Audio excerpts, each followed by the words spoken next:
அனைவருக்கும் வணக்கம். இன்னைக்கு இந்த பதிவுல எதை பத்தி தெரிஞ்சுக்க போறோம்னா, இப்ப யாரெல்லாம் ஒரு உயர்ந்த நிலையை, அதுவும் கோடீஸ்வர யோகம் பெற்று வாழணும் என்ற எண்ணங்கள் இருக்கின்றதோ, அதே போல தொழில், அதாவது வேலை பார்க்கக்கூடிய இடத்துல நல்ல ஒரு லாபம் மற்றும் வருமானம் முன்னேற்றம் அடையணும், கிடைக்கணும் என்றும், உடன் பணிபுரிவோர் இருந்தாலும் கூட நாம கொஞ்சம் டாப்ல இருக்கணும், தொழில்ல வளர்ச்சி அடையணும் என்றும் நினைச்சீங்கனாலும் இப்ப சொல்லக்கூடிய இந்த பரிகாரத்தை செய்தீங்க அப்படின்னாலுமே போதும். கண்டிப்பா எல்லாமே கைகூடும் என்றே கூட சொல்லலாம்.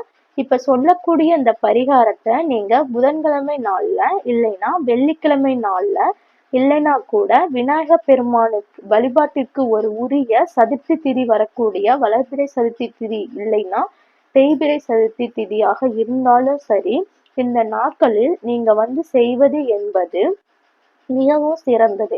அதுவும் இந்த தடவை நமக்கு மார்ச் மாதம் 6ஆம் தேதி, மாசி மாதத்தின் 22ஆம் தேதி வெள்ளிக்கிழமை அன்று சங்கடகர சதுர்த்தி திதி வந்திருக்கு. அதுவும் ரொம்ப விசேஷமாக சொல்லப்படுது. ஏனென்றால் மாசில வரக்கூடிய சங்கடகர சதுர்த்தி ரொம்ப சிறப்பு அப்படின்னு கூட சொல்லலாம். இந்த சதுர்த்தி திதி வெள்ளிக்கிழமை மாலை 6 மணி 58 நிமிஷத்திற்கு தொடங்குது. திதி முடியறது மறுநாள் சனிக்கிழமை இரவு 8 மணி 17 நிமிஷம் வரைக்கும் இருக்கின்றது. ஆனால் எப்போதுமே சங்கடகர சதுர்த்தியை பொறுத்த வரைக்கும் மாலை நேர வழிபாடுதான் உகந்தது. அதாவது நீங்க கோவிலுக்கு போயிட்டு வழிபாடு செய்தாலும் சரி, இல்லைன்னா வீட்டுல வழிபாடு செஞ்சாலும் சரி, மாலை நேரம் செய்வது என்பது மிகவும் சிறப்பு. அதன் பின்பு நம்ம வெள்ளிக்கிழமை வருகின்ற சங்கடகர சதுர்த்தி அன்று வழிபாடு செய்யறது என்பது மிகவும் சிறப்பு. அந்த நாள்ல நீங்க இந்த பரிகாரத்தை செய்யறது இன்னும் சிறப்பு. இதற்கு நமக்கு தேவைப்படுவது ஒரு பூ மட்டும்தான். அது எந்த பூ என்பதை தெரிஞ்சு வச்சுட்டீங்கன்னா உங்களுக்கு பறிச்சு வச்சுக்க ரொம்ப யூஸ்ஃபுல்லா இருக்கும். அதுவும் இந்த பரிகாரத்தை வெள்ளிக்கிழமை நாள்லயும் செய்யலாம், புதன்கிழமை நாள் அப்படி இல்லைன்னா கூட பரவாயில்லைங்க. விநாயகர் பெருமான் வழிபாட்டுக்குரிய சதுர்த்தி திதி நமக்கு அந்த அன்னைக்கு செஞ்சுக்கலாம். இப்ப பாத்தீங்கன்னா நமக்கு வெள்ளிக்கிழமை அன்றே இந்த சதுர்த்தி வந்திருக்கிறது, இன்னும் சிறப்பு. சரிங்க, இப்ப இந்த பரிகாரத்தை எப்படி செய்வது, அதற்கு தேவையான பொருட்கள் என்ன அப்படின்னு தெரிஞ்சுக்கலாம். இதற்கு நமக்கு தேவையானது என்று சொன்னால் அது ஒரு கண்ணாடியில் இருக்கக்கூடிய கிண்ணமோ அல்லது டம்ளரோ எடுத்துக்கோங்க. அப்படி எங்ககிட்ட கண்ணாடி இல்லைங்க அப்படின்னு சொல்றவங்க மண் சொப்பு இல்லைன்னா மண் அகல் விளக்கு கொஞ்சம் பெருசா எடுத்து வச்சுக்கலாம். இதுல சுத்தமான தண்ணீர் பிடிச்சு வச்சுட்டு அதுல ஒரு துளி அளவு மஞ்சத்தூள், ஒரு துளி அளவு குங்குமம் போட்டுக்கோங்க. அது கூடவே ஒரு துளி பச்சை கற்பூரத்தை கொஞ்சம் நுணுக்கி போட்டுக்கோங்க. அடுத்து கொஞ்சம் வெட்டிவேர் இருந்தால் ஒரு துளி துண்டு அதுல போட்டுக்கிறது நல்லது.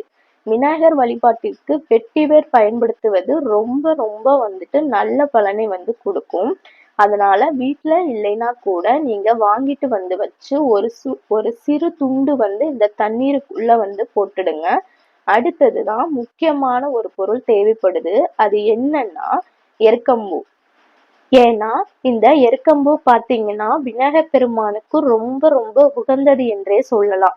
இதெல்லாம் அர்ச்சனை செஞ்சோம் அப்படின்னாவே தொழில் ரீதியா இருக்கக்கூடிய தடைகள் விலகும், பணத்தடை நீங்கும், கோடீஸ்வர யோகம் உண்டாகும் என்றே கூட சொல்லலாம். அதுவுமே உங்களுக்கு வெள்ளை எருக்கம்பூ கிடைச்சது என்றால் அதை வாங்கி வச்சுக்கோங்க. இல்லைங்க அது எங்களுக்கு கிடைக்கல அப்படிங்கிறவங்க ஊதா நிறத்துல இருக்கின்ற எருக்கம்பூவை எடுத்து வச்சுக்கோங்க. அதனை நல்லா கழுவிட்டு எடுத்து வச்சுக்கோங்க. அதையும் அந்த தண்ணீர்ல போட்டுருங்க. இப்ப பாத்தீங்கன்னா அந்த தண்ணீர்ல என்னென்ன போட்டிருக்கோம்னா மஞ்சள், குங்குமம், கொஞ்சம் பச்சை கற்பூரம், கொஞ்சம் வெட்டிவேர், அது கூட இந்த எருக்கம்பூ 1 இல்லைன்னா 3 நாங்க அப்படி போட்டு வச்சுக்கோங்க. அது வெள்ளை நிறம் மற்றும் ஊதா நிற எருக்கம்பூ எதுவாயினும் சரி எடுத்து நம்ம போட்டு வச்சுக்கணும். மொத்தம் ஒரு 5 பொருட்கள் அந்த நீர்ல நம்ம கலந்து வச்சுக்கணும். அதை அப்படியே எடுத்துட்டு போயிட்டு விநாயகர் படத்துல முன்பு வச்சு நம்ம வச்சுக்கணும். அன்று விநாயகர் படத்தை நல்லா சுத்தம் பண்ணி மஞ்சள் குங்குமம் இட்டு வெட்டிவேர் மாலை இல்லைன்னா எருக்கம்பூவை மாலையாக நம்ம கோர்த்து போட்டுக்கலாம். இத புதன்கிழமை மற்றும் வெள்ளிக்கிழமை நாள்ல இல்லைன்னா விநாயகருக்கு உகந்த அந்த நாள்ல செஞ்சாலும் சரி, அது உங்களோட விருப்பம்தான். சரிங்களா? இப்ப இதற்கு முன்னாடி ஒரு மண் அகல் விளக்குல நல்லெண்ணெயை ஊற்றி தீபம் ஏற்றி வச்சு ஓம் கம் கணபதியே நமக, ஓம் கம் கணபதியே நமக, ஓம் கம் கணபதியே நமக என்ற மந்திரத்தை 27 முறை இல்லைன்னா 58 முறை 108 முறை சொல்வது சிறப்பு. அதை நீங்க சொல்ல சொல்ல அந்த தண்ணீர் பார்த்தீங்கன்னா அந்த மந்திரங்களை எல்லாம் உள்வாங்கி வச்சுக்கும். இது அப்படியே ஒரு நாள் முழுக்க அப்படியே பூஜை அறையிலேயே இருக்கட்டும். மறுநாள் சனிக்கிழமை காலையில எழுந்ததுக்கு அப்புறமா நல்லா குளிச்சுட்டு இந்த தண்ணீரை எடுத்து நம்ம வீடு முழுவதும் தெளிச்சு விடணும். அது ரொம்பவும் நல்லது. அதன் பிறகு மீதி இருக்கக்கூடிய இந்த தண்ணீரை வாசல்ல தெளிச்சு விட்டுடுங்க. இல்லைன்னா செடி கொடிகள் இருந்தா அதுல ஊத்தி விட்டுருங்க. கால்படாத இடத்துல ஊத்தி விடுங்க. இப்ப அதுல வெட்டிவேர் மற்றும் வெள்ளை எருக்கம்பூ இருக்கு இல்லையாங்க, இத எடுத்துட்டு எப்பவுமே வீட்டுக்கு முன்பகுதியில ஒரு பவுல் வச்சு தண்ணீர் ஊத்தி பூக்கள் போட்டு வைப்போம் அப்படின்னு சொல்லுவாங்க. அந்த மாதிரி பவுல் இருந்துச்சு அப்படின்னா அதுல வெட்டி வேரையும் எருக்கம்பூவையும் போட்டு வச்சிடலாம். இல்லைன்னா தொழில் செய்யற இடத்துல கூட ஒரு கண்ணாடி டம்ளர் வச்சு தண்ணீர் ஊற்றி அதுல போட்டு வச்சுக்கலாம். இதை மாத்தணும் என்று அவசியம் கிடையாது. இதை நீங்க அப்படியே வச்சிருங்க. இப்ப வாடி போய் ஒரு அழுகின மாதிரி போயிடுச்சுன்னா மட்டும் அதை தூக்கி கால்படாத இடத்துல போட்டுடுங்க. அதுவரை அது அங்கேயே இருப்பது என்பது ரொம்பவும் நல்லது. டெய்லியும் தண்ணீர் மற்றும் நீங்க மாத்தி மாத்தி வச்சுக்கோங்க. விநாயகர் வழிபாட்டை பொறுத்த வரைக்கும் அவர் எல்லாருக்குமே நல்ல பலனை வாரி அள்ளி கொடுப்பவர் அப்படின்னே சொல்லலாம். ஏன்னா பிள்ளையார் அந்த அளவுக்கு இலகின மனம் கொண்டவர், எளிமையான பூஜையை ஏற்றுக்கொள்பவர் என்றே கூட சொல்லலாம். அவரை நினைச்சு அவருக்கு பிரியமான இந்த வெட்டி வேரையும் அது கூடவே இந்த எருக்கம்பூவையும் பயன்படுத்தி இந்த பரிகாரத்தை நாம செய்யும் போது கைமேல் பலன் அப்படிங்கிறது நிச்சயம் கிடைக்கும்.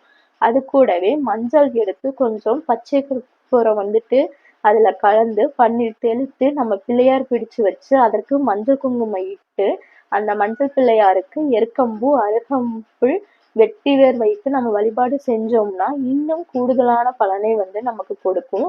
இது வரைக்கும் நீங்க இப்படி செய்யல அப்படின்னாலும் கூட பரவாயில்ல, இந்த முறை இந்த பரிகாரத்தை செஞ்சு பாருங்க. ஏற்படக்கூடிய முன்னேற்றத்தை பார்த்துட்டு இன்னும் நீங்க தொடர்ந்து செய்ய ஆரம்பிச்சிடுவீங்க. அதுவும் இந்த மாசி சங்கடகர சதுர்த்தி அப்படிங்கிறது ரொம்பவும் விசேஷம் என்றே சொல்லலாம். இந்த பதிவு பிடிச்சிருந்தால் மற்றவங்களுக்கும் ஷேர் பண்ணி விடுங்க மற்றும் லைக் பண்ணுங்க. மற்றும் வேறொரு பதிவு சந்திக்கும் வரை நன்றி, வணக்கம்.